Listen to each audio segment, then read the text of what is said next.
Welcome back to the podcast, everyone. I'm your host, Tamara. Today we are discussing our September buddy read thriller title. If you would like to see this in video format without ad breaks, you'll need to head on over to Patreon to sign up. Along with ad-free video podcast episodes, you'll gain access to after shows, reading vlogs, and other exclusive content. If you're not into Patreon and you happen to be listening on the Spreaker podcast app, you too now have access to the after shows and other exclusive content in audio only. If you prefer videos, including vlogs, you'll need to check out Patreon instead. Join me and my two co-hosts over on the Book Club's app for even more bookish chats. Please subscribe and like the podcast wherever you're listening. If you'd like to reach out to me, you can find me everywhere at Shelf Addiction. Joining me today is feature co-host Classy from the Bookish Virtual Assistant. Welcome back, Classy. Hey, Tamara, how are you? I'm doing good. How are you? Good. We are like slowly moving into sweater weather, as you can see. Yes, I see that sweater. Actually, it was really cold the last couple days. It was like, so I left the gym at 8 p.m. It was dark. I was like, shit. I know. I was thinking that same thing. Like, yeah, I could walk the dogs until like 8:30 and it's still some light. And now it's like, the sun's like, down. No. Like, yeah, it wasn't like dark, but the sun was down. I'm like, oh no, it's over. Summer is over. And then this morning I went outside to put something in the trash cans and it had that fall, that mist on that the cans. Mist. And it had it was foggy outside, from when it's cold at night. It had that fog and it had the trees are turning colors. I said, oh, it's fall. It's officially fall. It's like, no, we still have, it's not until the 21st, but. I know. The weather's confused. The weather has definitely changed. It has shifted. So yes, but I do love this season, so I'm kind of okay with it. I know, because we did have nice summer. I know we did. It was a nice summer. It wasn't too bad. Tell everyone where they can find you online. You can find me online at the Bookish Virtual Assistant on all social media platforms except for X, because I left his ass. I don't blame you. And Classy Green. As well, except for on Instagram, I'm Classy Green 1, because somebody, I don't know Thieves. who, right, trying to take my identity. So it's Classy Green 1 on Instagram. Before we begin, just would like to remind you that we talk full spoilers here with Book Chats, so spoiler alert, you have been warned. Today, we are discussing the book The Last Mrs. Parrish, written by Liv Constantine. The audiobook is narrated by Suzanne Elise Freeman and Megan Wolfe. Published on October 17th, 2017 by Harper and Harper Audio. The hardcover is 390 pages. The unabridged audio is 12 hours. Classy, would you kindly share the synopsis? As well. 12 hours? Wow. Okay, I'm sorry. It didn't feel like that. But anywho, Amber Patterson is fed up. She's tired of being a nobody, a plain, invisible woman who blends in the background. She deserves more, a life of money and power like the one blonde-haired, blue-eyed goddess Daphne Parrish takes for granted. To everyone in the exclusive town of Bishop's Harbor, Connecticut, Daphne, a socialite and philanthropist, and her real estate mogul husband Jackson are a couple straight out of a fairy tale. Amber's envy could eat her alive if she didn't have a plan. Amber uses Daphne's compassion and caring to insinuate herself into the family's life, the first step in a meticulous scheme to undermine her. Before long, Amber is Daphne's closest confidant, traveling to Europe with the Parrishes and their lovely young daughters and growing closer to Jackson. But a skeleton from her past may undermine everything that Amber has worked towards. And if it is discovered, her well-laid plans may fall to pieces. With shocking turns and dark secrets that will keep you guessing until the very end, The Last Mrs. Parrish is a fresh, juicy, and utterly... Sorry. You said juicy. Juicy. I didn't that using. Wow. Okay, I'm sorry. An utterly addictive thriller from a diabolically imaginative talent. I'm sorry, Stammer. Juicy? Juicy. Fresh, juicy, and utterly addictive.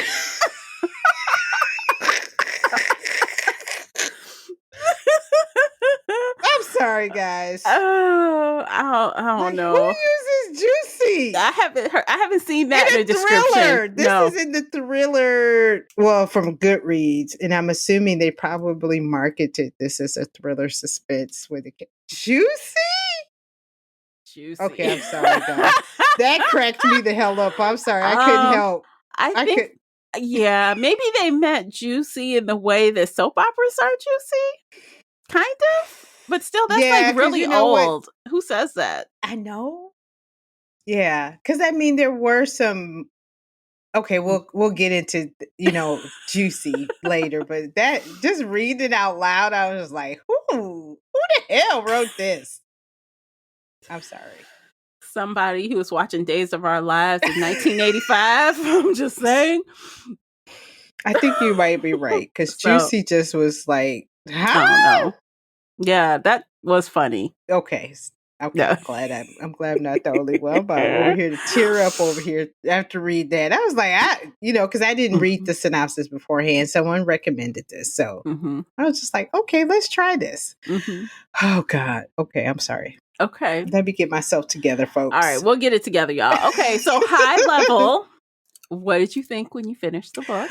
Oh, child. Be careful what you wish for. Karma's a bitch. And why the hell does this feel like The Housemaid by Frida McFadden? That's what I said. I said it sounded like The Housemaid, but The Housemaid is newer. Exactly. Yeah. I said this seemed like The Housemaid. Yes. I was like, Frida. Yeah, I said that too. I said, wow, this feels awfully familiar. Yeah, except for like Frida had a little more sensationalism with the locked room, time, keeping the woman in the room and making her seem, she had a little more sensational pieces than this, because this story is more elite or the 1%ers. Yeah. But it had the same vibes. Oh yeah. I'm like, Frida she took enough creative liberties to make sure it wasn't on the verge of being, broad, you just stole my story. Yeah. I'm like reading this story and I'm listening, because I didn't read it. I listened. And I was like, God, this sounds really familiar. But yeah, that's that's my high level. Not to say it was horrible, because I had to kind of give it its props because of the time that it was published. You know what I mean? Yeah. But how about you, high level? Well, I kind of had some similar comments as you for Amber's ass. I said, you got what you asked for, bitch.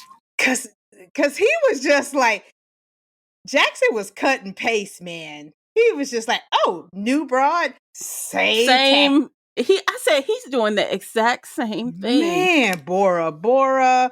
When I was like, oh crap. He got a formula. So, I mean, okay, sometimes it's easy for me to disassociate with names, but I wish he was named something other than Jackson, because my baby nephew is Jackson, and I'm like, no, not Jackson. Oh, I get it. I had a guy. I had a guy by the name of Xavier, who in high school that I hated, and I associated hate and dislike with that name for a long time. Yeah, so I could get it. Yeah, Jackson. Oh gosh, Jackson was horrible, and you're like, my nephew is not. He's anything so cute. He would never do something like that. Never. But I had a good time with it. I mean, to be honest, it was really fast, and I had the most reactions with this book, and I always love when I can get audible reactions out of myself when I'm listening or reading. I found myself saying, I damn, know. I would just blurt out those kind of Mm-hmm. obscenities. Yes. Or you be like God. the pause, you like, did I hear Yeah. that right? The only Yeah. difference with you is, and maybe, and I had to like check myself because I'm like, is my patience run thin? Because I felt like it was slow at the beginning, It was. But it but picked up. it was still interesting. The Mm-hmm. pace was slow, but it was still interesting. And I got what they were doing because Liv Constantine is a duo authorship, is two sisters and they've blended their names together. Mm-hmm. I can't remember what the sisters' names are, but but I get it. Like they were setting the they were doing character development and I appreciate it. But I was just like, oh, have mercy. But So at the same look, point, it was interesting. so speaking of that, like I think they turned the page and things got interesting right at the right point, because I found Yes. myself saying, how much longer is this going to go? And And then 50% bam. mark. I Yeah. think it was like right at the 50. If it wasn't 54, It was like, 55. yeah, it was like, And I well, was for like, me it okay, was they like got the formula. it was a little bit sooner than that for me. I think it was right when part 2 started for Yeah. me, and I think that's around 40, Okay, 43, was 40, it? Yeah. 40 something When percent. Daphne's part, right. Whenever Daphne's Yeah. story came, yeah. But Yeah. I was And just like, oh my God, all this opulence, all this, oh, Amber.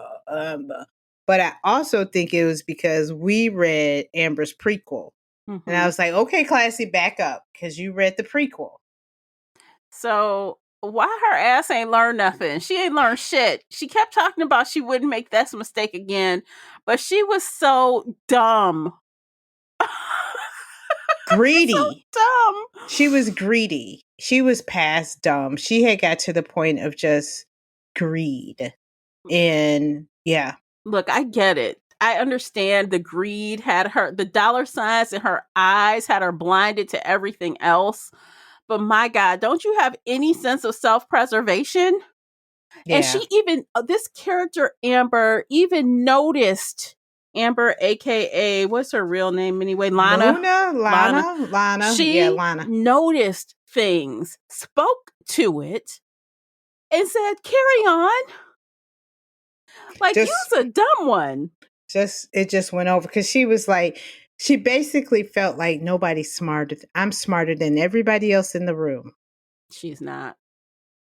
Because she thought she got a simpleton when she got to Daphne, which at first I thought too, like, God dang, Daphne is just handing Jackson to her, like, here, you're such a, uh, well, like the daughter said, you ugly.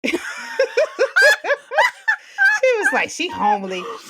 Jackson would, that's how I felt at first. And then there were just little simple things, and I was like, oh, she doesn't just think she's homely. Something is going on. Mhm. But yeah, That was but one what of the I would, parts I said, damn, the little girl said, you're ugly. I you said, ugly. damn. I was like, shit. Out of the Like, mouth of oh babes. shit. Like, she just uttered that shit out like it was common knowledge. What's the problem? She is. But after we hear what her daddy does, Oh God. that's Look, normal language in the house. so you guys, we were texting about this, and I didn't want to give the little girl a break. I was like, this little bratty ass little kid. And when I got to that part when he started talking to Daphne, his wife, like she was just shit in front of the kids, I said, no wonder the little girl talks like this. And I said, well, Mm-hmm. she gets a pass because she Yeah. sees her daddy saying, oh, she got this ugly outfit on, she's fat, she's this. And the little girl is watching all of this. Yeah. And then you wonder why she just calling people out for their ugliness, because Mm-hmm. it's normal to do that. Yeah. What are you doing here? Why are you Yeah. here? Yeah. Shouldn't you, like, basically, don't you got a life? But yeah, it's her dad It's talked her to dad. his He didn't. And at first, I thought it was just to the mom, but he even said it to the kids. Yeah, he's like, you look, at one point the poor little girl, the same one with the bad attitude. What's her little name? Bella. Bella, Bella was the not bad that smart. attitude. She's very smart. She was just dyslexic. And Mm-hmm. he thought that how dare she be dyslexic? We can't have this in no one can know. This is gonna be embarrassing. He would Yeah. make her read every day at dinner. Yeah. And when she messed up, he would shame her. You're not getting any dessert until you read this book. Yeah. And I mean, to the point where the other sister was calling her a dummy. And I mean, she just picked up on what dad was saying. Yeah. And it was almost like the competition for his affection. Like, if you're perfect, you won't get called. Yeah. But I mean, even the perfect one, she started whining after she's heard her dad say mean things to mom, and he was like, put the crybaby to bed. I was like, see, that's when you can't turn it off. You're just And the older sister, she's strong because she corrected. She's like, she's not fat. She's not this. And he like, get her ass out of here. Go to bed. Get the crybaby. Put the crybaby to bed. And I was like, oh, you are class A asshole. Because at one point, I think the woman says she was like 130 something pounds. Yeah. And he was calling her fat. I'm like, what the fuck? She's 137 pounds. He said, I'm married to size 4, and I need you to be a size 4 so you can fit into all that stuff that I bought you. Get into that expensive ass clothes I bought you. Yeah. Get back in all that designer clothes, size 4. Whew. So this man, y'all, and let me tell you, this is what I saw pretty immediately. I said, this some sleeping with the enemy type shit up in here. Yeah, you did. Because I could, like, one of the earliest signs, and I should have marked where it was, but I feel one of the earlier things was when Amber was snooping and she was looking through their cabinets and everything was faced the same way. I remember it looking like that in that movie. And Julia Roberts' character was all trying to line things up, and she was all, and then when, Amber accidentally spilled some juice or wine or whatever it was, she jumped up to clean that shit up so fast. I said, oh my God. Yeah, this isn't just her being a type A. Yeah, because that's what Amber tried to put it off as. Oh, she's just type A. I can't imagine. She just, everything has to be so clean and pristine. She's a dummy. Amber's a dummy. For someone who's so trying to pay attention to everything and everybody, she missed big tells. Big tells. I'm like, something is very wrong here. Yeah. And I could tell almost immediately. Yeah. I mean, the things like him always touching her, because somebody, I've seen, them say, like, you can tell if a man, it's not just, he love bombed her, basically. It was love bombing. That's what they call it now, one-on-one. Like, he wanted to make sure she didn't need anything. He took care of her dad when the dad had a heart attack. And I mean, this man, he had only known her for a couple of months. And when her dad had a heart attack, he basically just works remotely. That's what it was considered. That's what it would be considered now, but takes care of her parents. He was working at their Airbnb, their bed and breakfast, and he was like, so he was love bombing them, trying to make sure that they didn't need anything and they could be totally reliant upon her. But he always had to touch her, and to other people, that's like, oh, he's so affectionate, and oh, look at them. They can't keep their hands off of each other. But those are all signs of an abusive. Those are tells. Those are big tells of a abusive man. And then he wanted, like, she was, she was the head of her fundraiser, and she gave that speech for their big rate. And he was like, yeah, you should have had me look over that speech. And I was like, ooh, I know. Whoa. Like, what is this she, is a her child? Fundraiser. Yeah, she's been doing this foundation for years and years and years. You need to check her work. Yeah. Is that what you're doing? Yeah, that was one of mine too. Like, that was very offensive. That made me, and said it in front of Amber. Like, some things you will only say in front of the person or maybe the kids, because it's what's in this house stays in this house. But to say it in front of company, I was like, he couldn't let that slip. Like, No. I was like, okay, Mr. Jackson is not all he seems to be. No, there were also other tales before they even got married. While he was love bombing her, he did essentially force her parents into taking this massive gift that the father didn't even want to take. Yeah. He's like, oh, I bought you a new roof. It'll be installed. And the father's like, hold on, chill out, man. No. Yeah, Daddy. I don't want your money. I don't want the roof. We're not cool like that. He's like, this is my stuff. I'm a man. I'll take care of it when I want to take care of it. Yeah. And then in the moment he did this, I said, oh shit, there it is. There it is. The minute he turned sad and said, I just wanted to be a part of the family. And the mother says, oh, we'll take your gift. We'll happily accept it. And then he was happy. I said, oh, shit. Yeah. And when she said her dad didn't smile, she said, my dad smiled, but it didn't reach his eyes. I was like, oops. He was manipulative from day one. Yeah. Day one. And you could tell the evolution. It starts little things. And then the minute you do something they don't like, it just goes a little further and a little further. Like that one scene in the kitchen where she like laughs at something. She's like so tired of his bullshit. She's so over it. And she just starts laughing.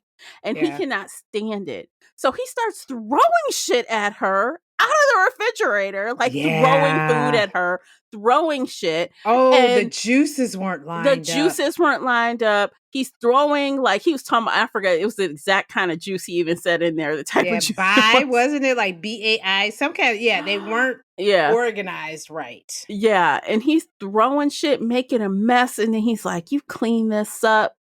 And don't tell the help. And don't ask the help to do it. No. Because this is your fault. Your mess. I'm like, God damn! I'm like, this motherfucker he would not survive the night.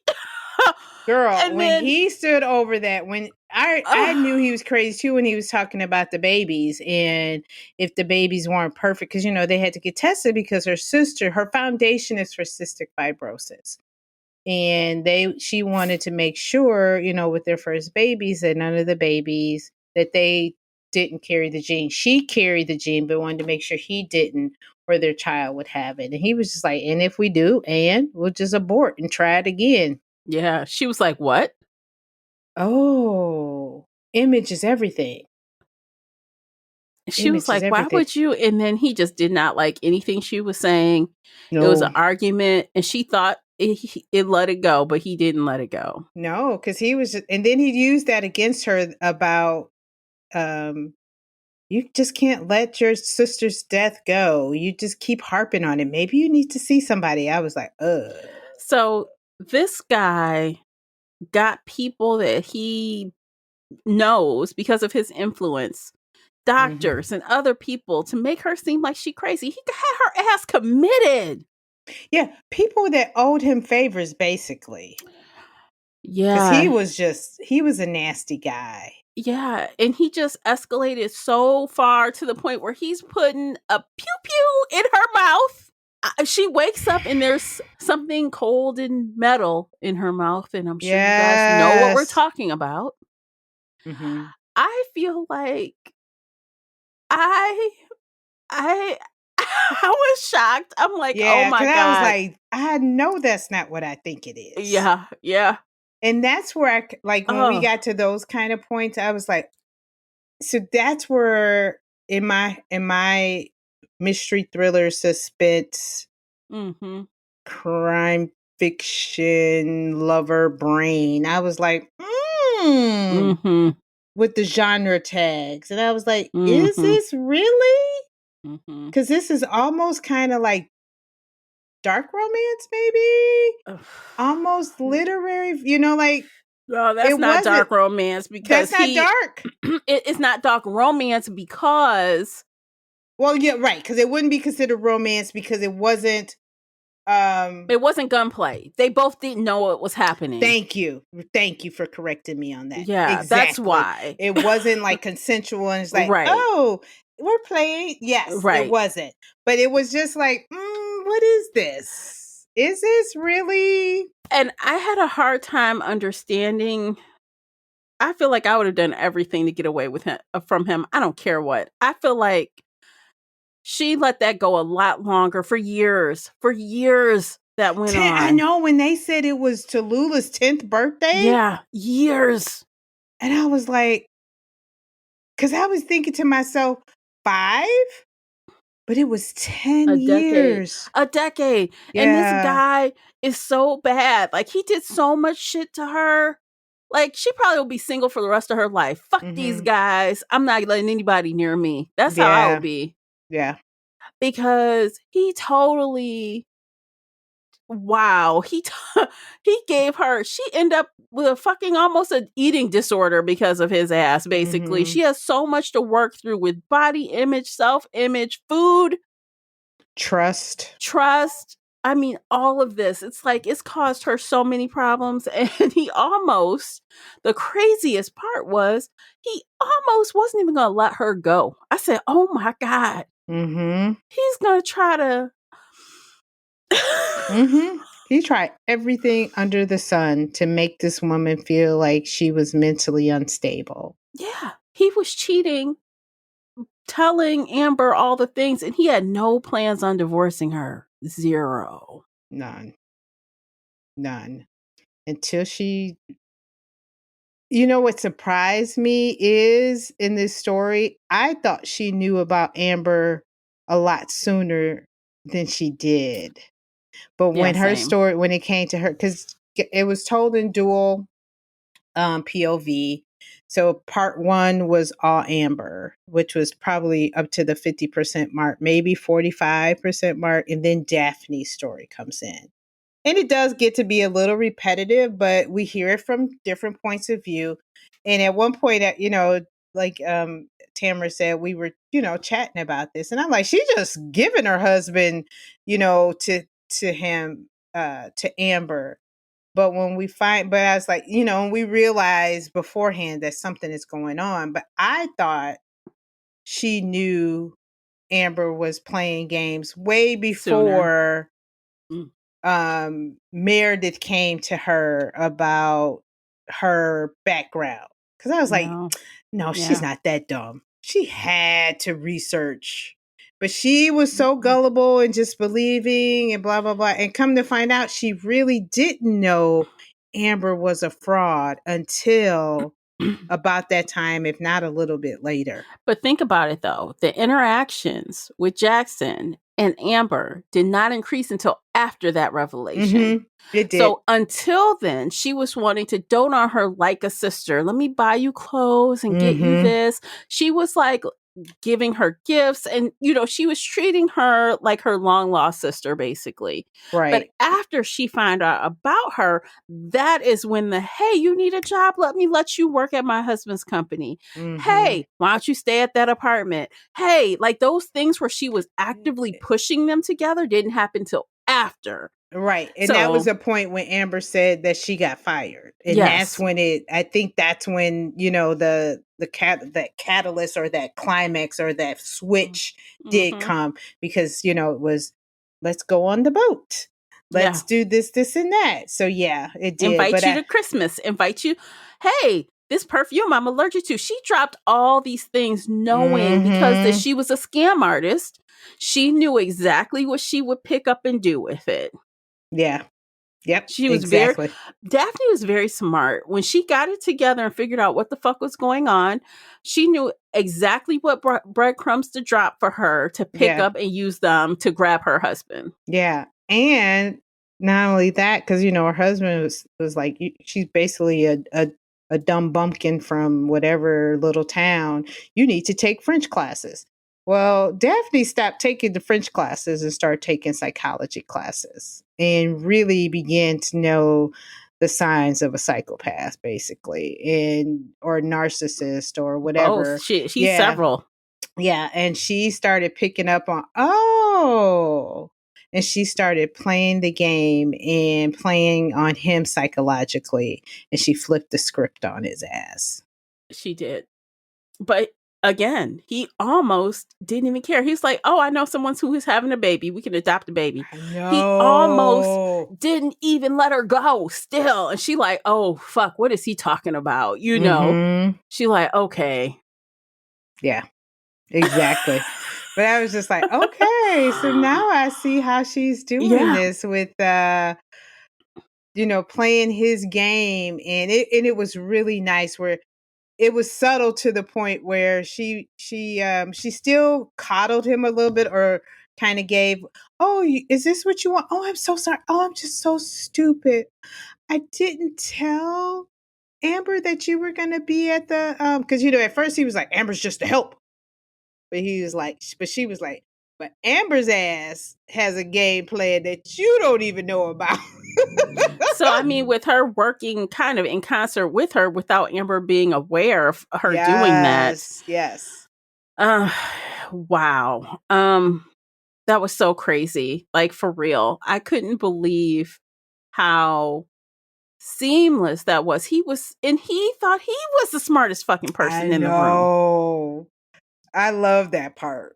That he just thought, yeah, I got this. It's all in the bag. And she was like, Oh, I'm just so sorry. I didn't realize Oh, let me check my messages. Oh, I didn't send it. And you know what? It was fine because guess what? He was always calling her dumb. He was always calling her, So it fit the description. She fit the description. I'm acting exactly how you think I should act. Mm-hmm. It wasn't so out of character because he was talking down to her from day. Oh, I could not believe how quickly he flipped the script on her. That happened quickly. Yeah. And at first, like when you read this kind of stuff, he's like, who does this? Oh my God. It happens. It happens. This kind of stuff happens. And like even in Daphne's story, from what she was reading, she's like, psychopaths know immediately just from your body language. Mm-hmm. They recognize, like they smell weakness. Or people, as she said in the book, with higher levels of empathy. Mm-hmm. People who are more empathic, like feel empathy toward others more, are easier targets for them. One of her quotes, and I wrote it down, gosh darn it, was, there's nothing more that nothing entices me more than being needed. Mm-hmm. That was one of her quotes. And I wrote that down before I think we may have got to her part. And she was saying, yeah, because she had just met him, and how he looked at her when they made love. He just looked into her soul, and how he felt like, my mom died at a young age, and I was the only child. And she made that comment. And I was like, this is going to be critical. This little line right here, besides the one with the windshield, that was obvious, the crack in the windshield and the pebble, but that line of being needed, and he knew that. Yeah. And he used that to his advantage with her. He sure did. Mm-hmm. Okay, I think now is a great time to take a break. I have a lot more things to cover, a lot more things that happened. So by listening to the commercials, you are supporting the podcast. Don't forget to pick up a copy of the book review journal, available right now on Amazon. We'll be right back.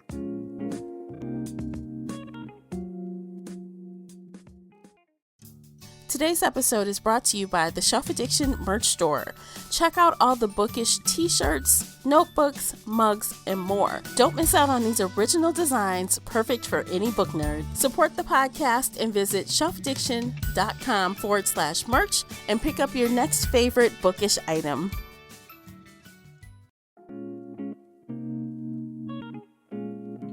Okay, welcome back, guys. You were talking about how Daphne kind of expressed like it was a sign of what was to come, and how her wanting to be needed was going to be later to her own detriment. But I also think there were signs that she had, like outside of her parents, outside of her interactions at her home base, there were other things that happened very early in the marriage, like right after they got married. I would have got home from that honeymoon and never seen him again. I would have ghosted his ass immediately. Yeah. So he won't. First off, I'm not going on no surprise ass honeymoon. You're not telling. You gonna tell me where we're going? But he made it seem so romantic. I know. You know, I can't imagine. And that's another thing. That's like that millionaire, billionaire romance trope. Sweep you off your feet, pay for everything, private jets. Yeah. And then her mother was like, don't let him go. You know, you just think, I've never had this before. But like you said, there were telltale signs, and she even recognized, because he was like, when he unpacked her suitcase. Yeah. Yeah. And then said, your country bunking Airbnb like your parents. Oh, that you're an elitist. And when he talked about his dad's girlfriend, the 60-year-old waitress. Yeah. Yeah. I mean, the way he talked I'm not about having babies with you. Look, the way he talked about her clothing choices, like even when they were going to this, even on their honeymoon, how he managed the restaurants, he dictated everything they did that entire honeymoon. Yeah. She had zero input, zero. No. And she just went along. Because it seemed romantic. But I you didn't could have to tell. do anything. Yeah. You could tell that she felt a way about it, but she kept her mouth shut to keep the peace. Mm-hmm. Yeah. But had she opened her mouth, he might have exposed himself even more faster before she had any kids with him. Yeah. And she could have hoofed it out of there. Yeah. Because he was showing himself the whole time. Mm-hmm. But I think she just didn't expect him to escalate that far. Yeah. Because even when right after they had sex, and I laugh at this because I didn't have that extreme, but I had a guy, after we went out on a date, sent me flowers and calls. And thank God I was like, do not answer his call. No, I'm not here. But how he flooded her office with all these roses. Oh, like 12 dozen roses or something and crazy. She was like, he comes on a little strong. You think? Yeah. That's not romantic. That's creepy. No, that's scary. You're basically marking your territory. Yeah. You're letting everybody know this is mine. And he does this, even like literally verbatim. He does this. He gives her a necklace. And this necklace says, what was the initials on the necklace? Your mind's bitch. Yeah, your mind, bitch. Your mind, YMB. He has this on a necklace that he gives her in front of the kids and everything. And she's in there smiling through it, trying not to show her cards, but she is raging. Yeah. And then we find out later he has this on the gun. That he likes to stick in people's face. Because Amber experiences the same. He treats everyone the same. She didn't have the weapon in her mouth, but she wakes up and he's like got a gun in her face. Yeah. I did not understand. She's like, what's happening? She was so petrified. Yeah, because she thought she was the fucking prize. Everything that Daphne wasn't, she thought she was. Oh, Daphne doesn't like to do sex play. Daphne doesn't like to wear this little collar that you like. Daphne, I'll be everything you want and more. And you weren't. Now, he even told her, you can't light a candle to Daphne. I was like, damn. Yeah. That's like, damn. But see, what? Again, though. But look, Daphne, and yes, I think because she was trying to make sure Amber got hers, she went and told after she was free of him for a couple of months, she went and said, hey, I got something for you. Look at this shit. And she exposes Amber to him. And she says, if you don't relinquish your rights to these kids, I'm about to tell everything. So at that point, he's like, he doesn't really want to, but he's like, fine, fuck it, I don't care, just get out of here. He was more concerned with his reputation than his own children. Yep, he did. She didn't know. She had so many cards in her hand. Yeah, so he does this, but that was the switch that flipped him very fast on Amber. He came home and he was someone else. Yeah. And she She, was just like, yeah. And she thought that he was doing that to her because she was caught. But later, when Daphne comes and kind of confronts her about it, she like, you having fun? Enjoy it is it while it everything? lasts. She's like, is it everything you wished for? Yeah. With your painting of you naked in your pregnant belly, is it everything you wished for? Everything. You and that baby Everything. boy. The Yeah, things no. you got to do to live that life, you Not worth basically it. have to have sex whenever he wants, Anytime. however he wants, anytime he wants, and be degraded. Yes. It's not just, you know what I mean? It's degrading. Yeah, he does the degrading stuff, and it's Yeah. like they feel they have no choice but to comply or else. Yeah. Because that or you're going to be in jail. Mm-hmm. Or the loony bin in Daphne's case, right? He Mm. constantly was threatening her with getting her ass locked up. Mm-hmm. Yeah. And she needs to be there for her children. And the crazy part is, so after she had the first child and he act crazy, I couldn't understand how she had a second child. I couldn't get it. And then I understood how that happened. I was like, fuck, okay. But then Daphne, again, she's so smart. She finally got her life together. She figured out, I have to outplay him. Yeah. And I think that's where that time frame comes into play. Because I Mm-hmm. know a lot of times we want to say, oh, I'd have been gone. But it's a long game, Yeah. because she mentioned how she kept tucking away money because Mm-hmm. she Like she saved knew, 30 grand over yeah, those because she years. knew she wasn't working, Mm-hmm. that I got to get out of here. And he's not going to just give me this money. Because remember, so she was tucking away money. She was selling off some of his gifts. Because every time he'd be an asshole to her, he would turn around and gift her, which is a narcissistic trait. Yeah. Instead of apologizing, I'll just buy you something. Just here. Because the Shut up. apologies don't mean anything. Yeah, just It's shut just up. Look, it's look a at hush this. hush gift. Yeah. So she was selling off, handbags and hiding money under the jewelry boxes. So yeah, she had to play a long game. And at first you do want to say, but it was a fuck, Yeah. because she had to figure out, how do I, because he always told her, I'm always one step ahead of you. If not, Mm-hmm. no, two steps ahead of you, Mm-hmm. basically. So she had to figure out, how do I get out of this? And honestly, if it wasn't for Amber showing up, she wouldn't have gotten out of it. Because I know she'd like to think she could, but 30 grand won't go far. No. When Not, and she, especially in their town, and two kids, in the no. lifestyle that they lived. Yeah, she No. wouldn't have had the leverage. She wouldn't have been out of that marriage without Amber. It was Amber's unfortunate luck that there was someone who found out about her, and she had all the skills and all the knowledge to get everything to work in her favor. But without Amber, Daphne would have been in that until her kids left, were Yes. adults, She would have been the classic, I was in it for the kids. because I she was could. stated.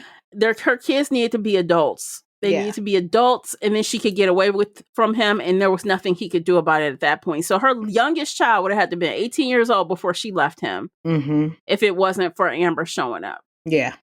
Yeah. Exactly. Ugh. Because there's no way she would have there's no way. He was tracking her. He was spying on Yeah. her. I know. It's And like, then being cruel with the turtle, I was like, you are a bastard. see, I'm like, you told him one thing. I would have started Hey, acting you like should I have. like the turtles. Just out of spite, I'll start acting like I like them, Mm-hmm. So you can find something else. instead of asking him to get rid of them. I would have been like, I would Yeah. have not paid the turtles any mind. I wouldn't have given him anything. Yeah. Even if it pissed me off and I was sad about it, I would hide it. Mm-hmm. Them suckers would be flipped upside down, hidden behind something. No, I'd leave them right where they are. Because the minute he realized they don't bother you anymore, he'll move on to the next thing. Yeah, very true. As long as he knows it's irking you, he's going to keep showing up with the fucking turtles. Yeah. Ugh. And then Amber buys him a turtle. Which she probably asked him for a gift recommendation. Yeah, she thought she was being nice. You know, she thought she was like being more sisterly toward her, right? Yeah, I see all these turtles in here. And I should have known at that time, like at that time when she gave her the gift, and then Jackson was like, "That's a great gift." I said, "Oh my God." He was so excited for the turtle gift. I'm surprised she didn't feed his ass she didn't cook some poison. God was like, he needs a little arsenic. Yes, I was saying he needs a little arsenic sprinkled in his food. In his wine or something. Look, just a little bit. She needs some flowers in the attic him with his food. Yeah. You don't have to kill him. Just make him extremely sick. Yeah, just make him recognize. Make him sick and he can't figure out why he's sick. Exactly. Don't play games with me. It was crazy. This book was crazy. Yeah. And this was 2017. And I think the struggle with me and again, I had to manage my expectations with this book because, and I wrote this down, when my friend recommended this book, she was like, "Oh my God, if you guys haven't read this, what is wrong with you? Blah, blah, blah." And I'm reading it. And, we picked up on a lot of stuff early. Mm-hmm. And then I've realized that my friend who recommended this book is not, mystery, thriller, suspense is not her jam. Okay. So for her to come into this book, it was just like, oh, this is, the best thing since sliced bread. Mm-hmm. Which I will not say it wasn't a bad book. But as a seasoned thriller, suspense, mystery, crime fiction reader, you're just like, I saw that. Mm-hmm. Mm-hmm. I knew that already. Yeah. But again, it was in 2017. We have read, I don't know how many books in the interim, since this book, and we've gone back.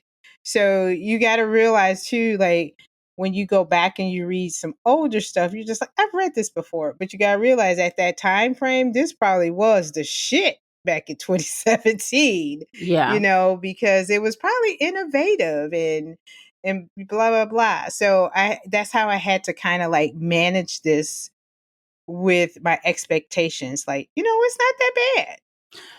And I enjoyed it. Not to say, I did not enjoy it, but I was just like, when I read it, I was like, and she said, what? And this twist. And I was like, it was only really one like really good substantial plot twist. It wasn't like a whole bunch.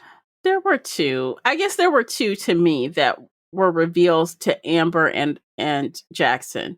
So one was, to me, Amber, the twist for Amber was, oh shit, she played me. That was a twist for her finding out that she got played. Right. And then, of course, Jackson finding out at the end that his ass is being arrested because... Yeah. Although that kind of came out of nowhere at the end there. I'm like, well, what was this? And I guess it has something to do with the guy that, they got hired as her new assistant. But that kind of got thrown in there at the last minute. Because I kind of thought that Amber had hired him. And then it made it seem like Daphne had hired him. And I'm like, well, who hired the guy? I think Amber hired him because she wanted a male guy. She didn't want But Daphne planted him? Maybe. Because she said that she knew him and that she knew him from her foundation. Yeah. So maybe she just kind of told him about a job opening, and knowing that he was a male, and just knowing Amber's MO, if Amber was going to hire anybody, it would be whatever his name was versus me. Yeah. You know what I mean? Because she didn't want anybody like her, because she was like, this mine. But in the end, I did see but it did come out of nowhere. But if you remember, at one point, Jackson had Amber go through all of the finances, all the records. Remember how she realized how much money Daphne was spending on stuff? Mm-hmm. And now, come to think of it, was Daphne the one spending this money? Because Daphne didn't have any say in the money spending arena. Remember when she said Daphne spent this much for some kind of bag, like $69,000 on the bag, when in actuality he was buying it. Mm-hmm. So I was and she like, was assuming it was her shopping. Mm-hmm. So when the guy came back and had did all the finances, I wonder if he kind of dug deeper than what Amber did, But like you said, it was a little. Well, that guy was there trying to get the dirt on his companies, like him doing illegal stuff For the funding. Because I remember Amber saying, when I'm the new missus, I'm going to do the bills because I want to see everything. Yeah. So I think that she didn't still know what he was doing with his business money, his business accounting, So she just knew the other spending. Yeah. Yeah. So she was surprised that he was doing that. I think she thought she had a straightforward situation, and clearly she didn't. Yeah. In more ways than one. Right.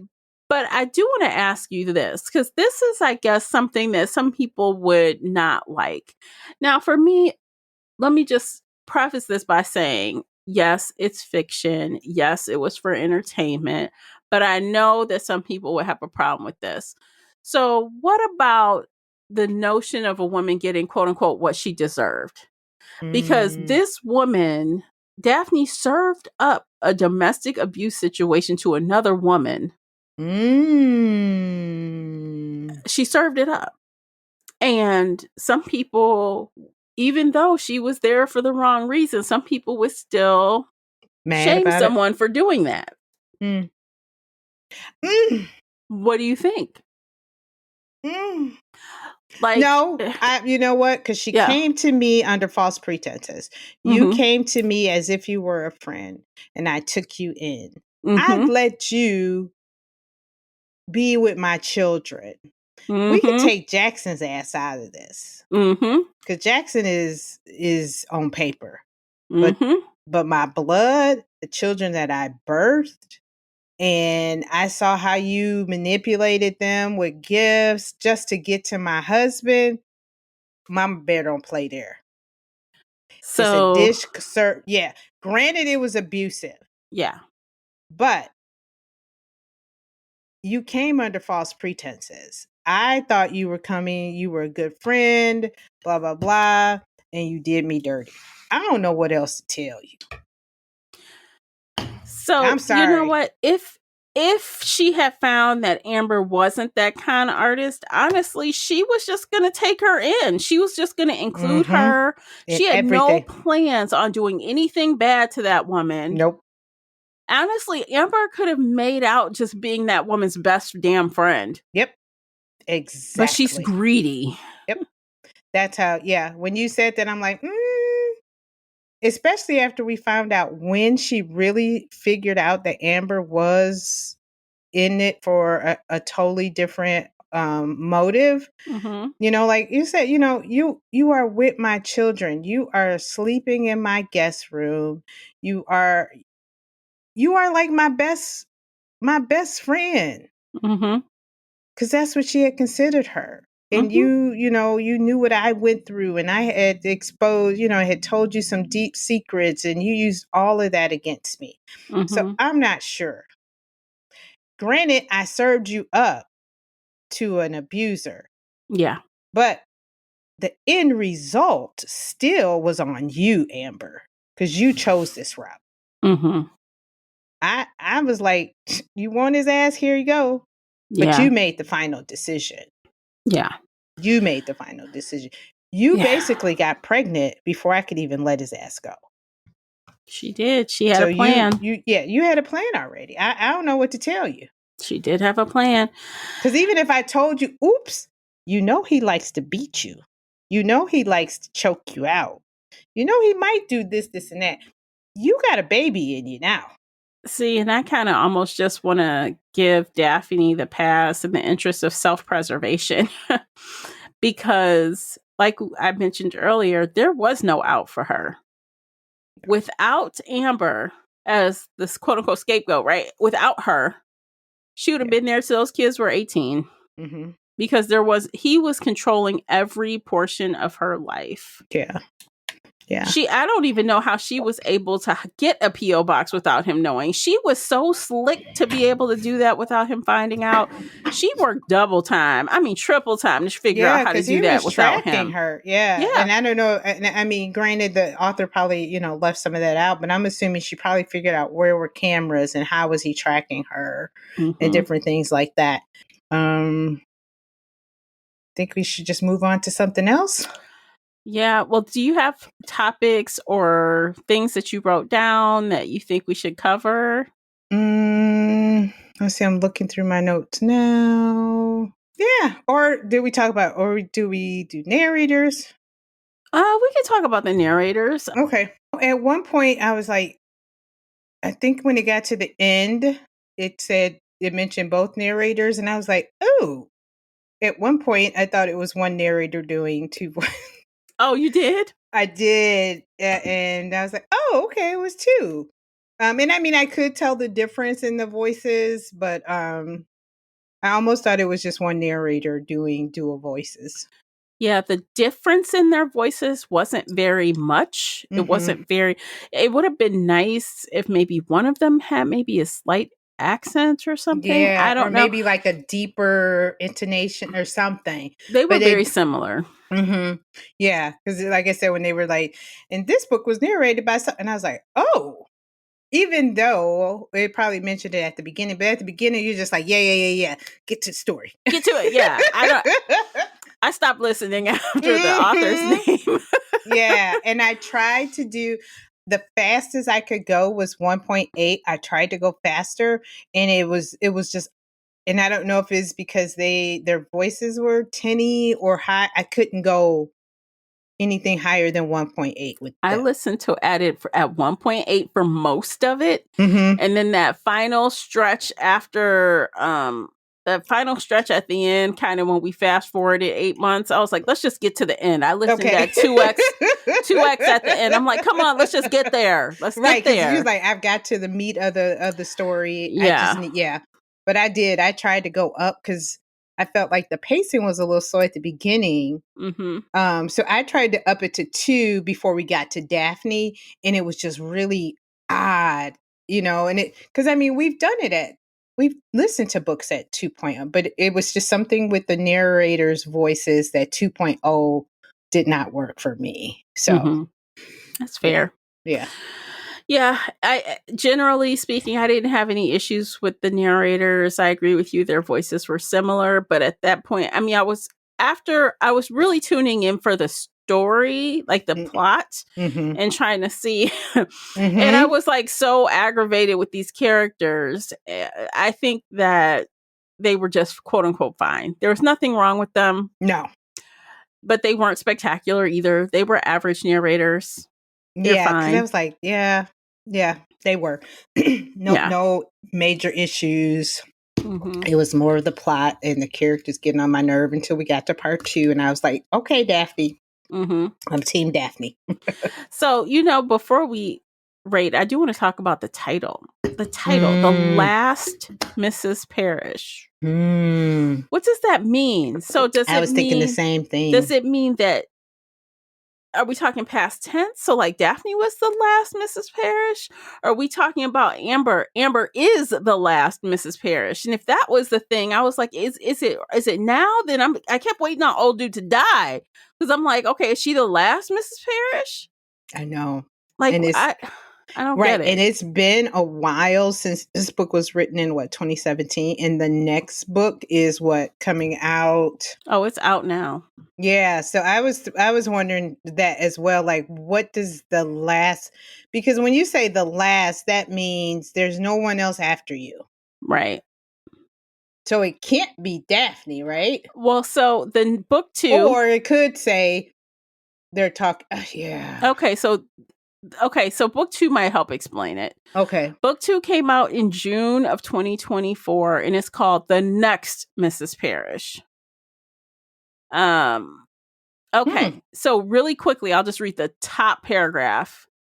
Daphne and Amber Parrish are thrust back into each other's lives upon the resurgence of a long-forgotten threat, forcing a vicious game of cat and mouse where everything is on the line. This is the thrilling sequel to blah, blah, blah.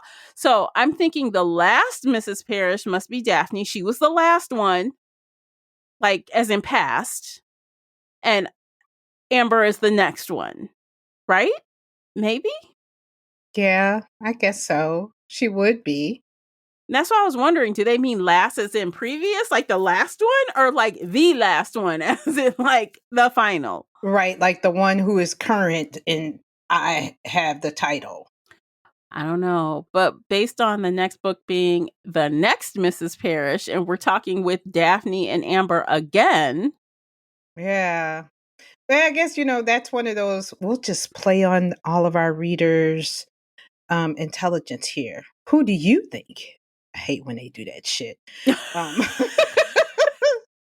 Give me some absolute I don't know. Because, if you went to ask an author that's what they would do. Ask the author. Mm-hmm. If you ask the author that, so who were you referring to? Who do you think? Like, just answer the question, lady. You know how, like, when they give us those little weird endings, how do you think it should end? Just tell us. You wrote the book. I didn't. Just tell us what it's supposed to be. Shit. Do you want to read The Next Mrs. Parrish? I think I would want to read it because I'm just curious. For one, I'm curious because this was 2017 when this book came out. So that means it is 7 years past since that book. I would love to see how they wrap this up.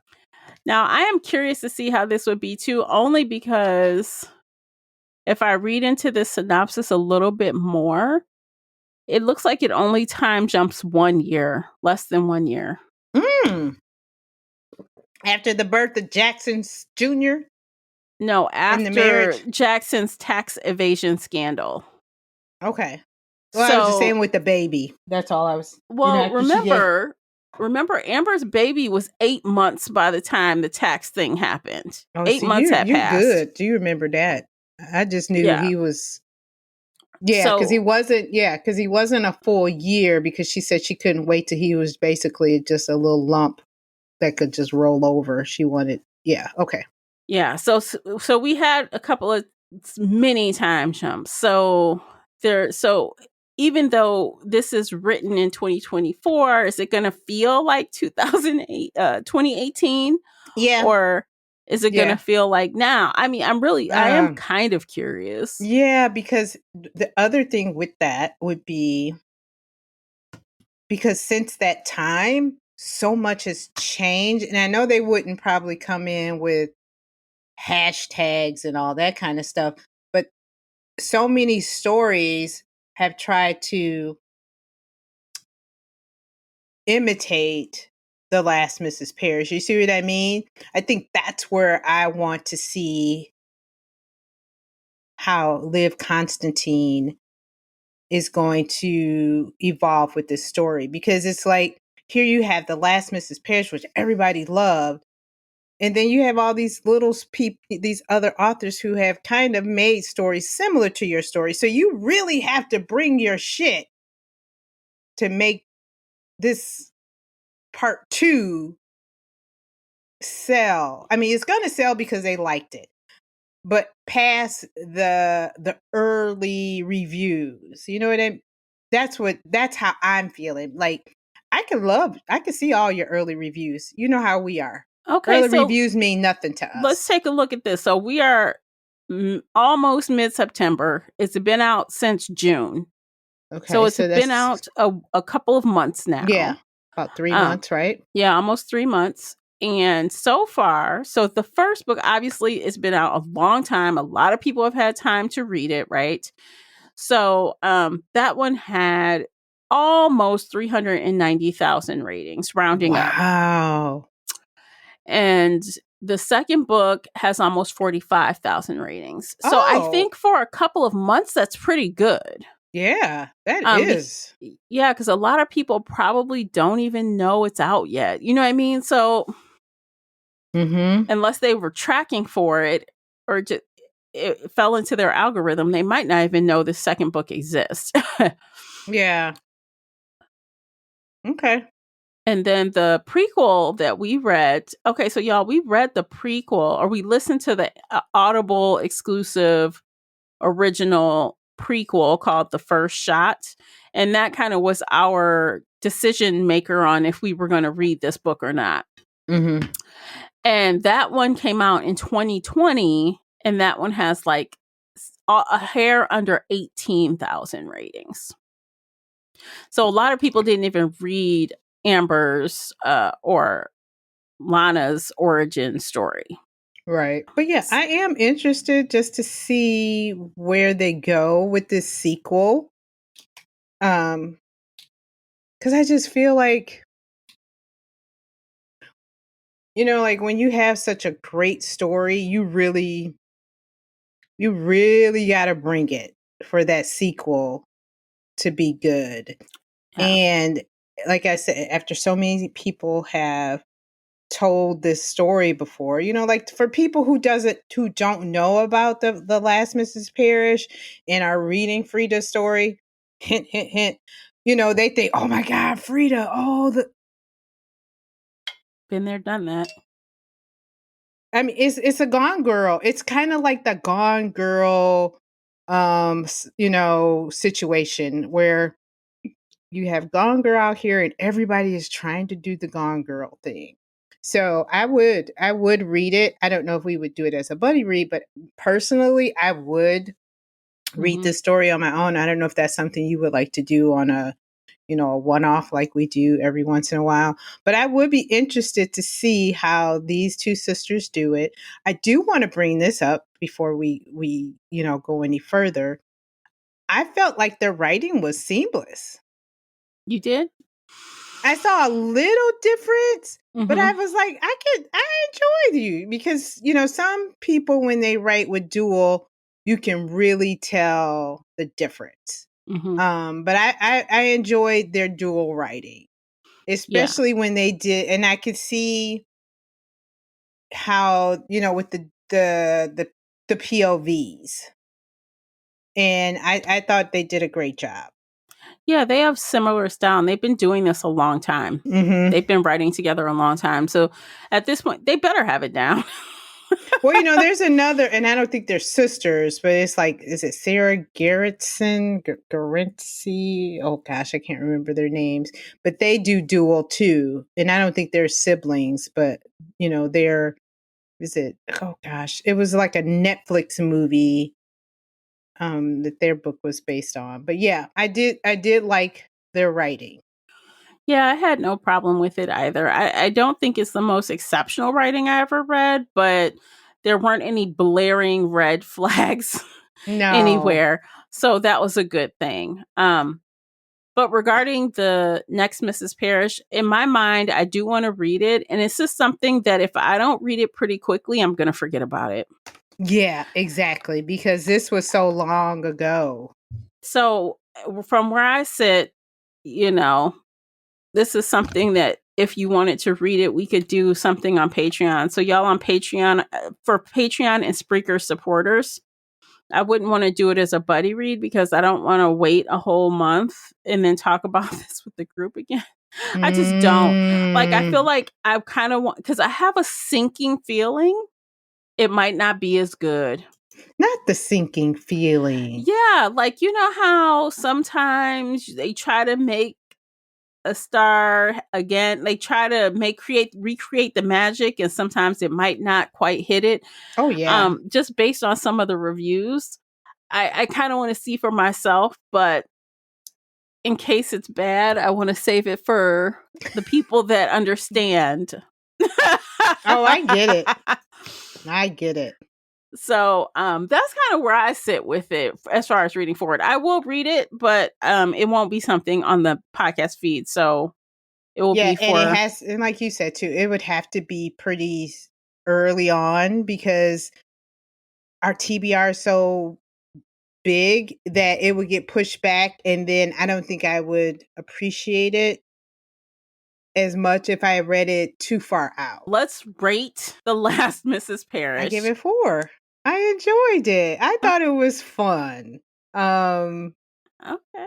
it was like a 3.5. The ending I did not really like. I thought it was sappy. I was like, this is how y'all gonna end the book. It was a happily ever after kind of ending where you kind of thought this was it. That's why I'm like, why did they even write a second book? This was a true ending. So yeah, you I'm know with what? You are so right. So why are you doing the second part? Yeah. I don't know. I know. I know. Me too. And you know what? They're if like, you give me enough coins, I'll write the part 2 too. And however it happens, if it's good or not, I got my coins. Exactly. Yeah, you're right. They did. So why? Okay. But yeah, I gave it a 4. Yeah. Okay. When I first finished the book, I gave it a 4 too. And I'm going to hold to it. I did. Actually, I might, something in me, I could change it, but I won't, because I think the good time I had in the moment when I was done with it, I'm gonna roll with it. So 4 out of 5 it is. Yes. Yeah, and that's how I felt too, that I enjoyed it. It had its hiccups. It had some issues, but in the overall scheme of things, it was a fun read. You and I have not chatted about a book in text message in a long time. So I felt like that had a bearing on my rating as well. Because I was like, you and I went for a while this morning about this book. Yeah. And I felt like for us to have that fun, that said a lot. So that had a lot of bearing, because we haven't. There's been months where we're just like, when we get to the recording, we like, okay, I think we already know what we gonna give this. So I felt like, you know what, it's been a long time since I've had a good time with the story. Yeah, it's a familiar story. Yeah. But it was a fun time. It was very entertaining. So it earned its marks. Okay, I think we're going to end things there before our internet craps out again. I don't know what the hell is going on. But yes. Yeah. I've had some brownouts in my neighborhood, so. Oh no. I've woken up to blinking, electronics, so who knows. Oh shit. Okay. All right. Well, this has been a great conversation. A good time as always. Oh wait. What's our next book? Oh shit. Okay, this is okay. I'm going to tell you what we're reading next, but then Classy, we have to talk immediately after this. Because we may have to change something. Okay. Yes, we have to change November. So in October, you guys, we are going to be reading The Only Good Indians by Stephen Graham Jones. Yeah, we did decide that we were going to change. Yeah. So that's what we're reading in October. So come back next month. Allegedly. Look, I said it now. Is this what's happening? We can't change October after this. I said it. Okay. So join us on the Book Clubs app. Come back next month and hear us talk about that book. Join us for book club. The links are in the show notes. We appreciate you for listening to the entire episode. We appreciate you. Yeah, thank you so much. Y'all believe her? Okay. Yeah, you do. Okay, you believe me. You believe her. Good Indians, Stephen Graham. Yeah. Yes, okay. It's happening. Okay, y'all. We'll catch you next time. Take care of yourselves. Bye, guys.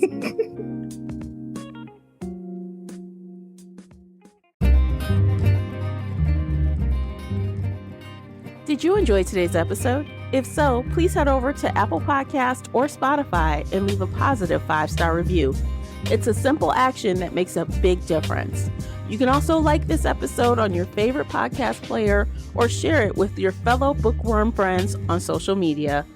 Joining the Shelf Addiction Patreon family is another way to support us. For as little as $2 a month, you can help our team create even more amazing bookish content. If Patreon isn't your thing, Consider becoming a supporter on the Spreaker app for just $5 a month and gain access to exclusive audio-only content. You can find me everywhere, including Instagram, X, and TikTok under the handle Shelf Addiction. Join our book club of the same name on the book club's website and app, where we discuss all things bookish and more in a safe space. The Shelf Addiction podcast is a part of the Nerdy Maven Network. Thanks for tuning in.